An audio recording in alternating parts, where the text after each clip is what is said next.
പ്രകാശൻ ഒടുവിൽ സത്യങ്ങളെല്ലാം മനസ്സിലാക്കിയിരിക്കുകയാണ്. താൻ കണ്ട സ്വപ്നങ്ങളെല്ലാം തകർന്നിരിക്കുകയാണ് എന്നുള്ള തിരിച്ചറിവ് ഉണ്ടാവുകയും ചെയ്തതിനെ തുടർന്ന് പ്രകാശന്റെ എല്ലാ പ്രതീക്ഷകളും അവസാനിക്കുന്നു.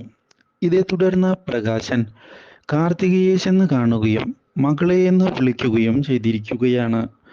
പക്ഷേ പ്രകാശന്റെ മകളല്ല താനെന്ന് വ്യക്തമാക്കുന്ന കാർത്തിക ഇനി തന്നെ കാണുന്നതിനായി വരരുത് എന്നുള്ള നിർദ്ദേശം നൽകുകയും ചെയ്തിരിക്കുകയാണ്.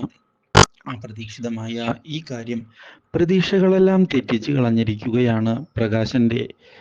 ഇതേ തുടർന്ന് കാർത്തിക തന്റെ മകൾ തന്നെയാണ് എന്നും അങ്ങനെ തള്ളിക്കളയാൻ സാധിക്കുകയില്ല എന്നും പറഞ്ഞതിനെ തുടർന്ന് നിങ്ങൾക്ക് ഒരു മകൻ മാത്രമാണ് ഉള്ളത് എന്ന് വ്യക്തമാക്കുന്ന കാർത്തിക അതുകൊണ്ട് തന്നെ ഇനിയും ഞങ്ങളെ അന്വേഷിച്ച് വരാതിരിക്കുന്നതാണ് നല്ലത് എന്ന് പറയുകയും ചെയ്യുന്നു.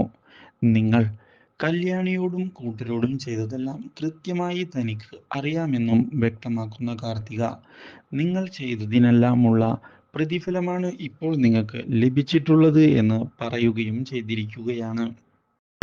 ഇതോടെ ആകെ നാണം കെട്ടുകൊണ്ട് പ്രകാശൻ അവിടെ നിന്ന് നിരാശനായി ഇറങ്ങിപ്പോവുകയും ചെയ്യുന്നു.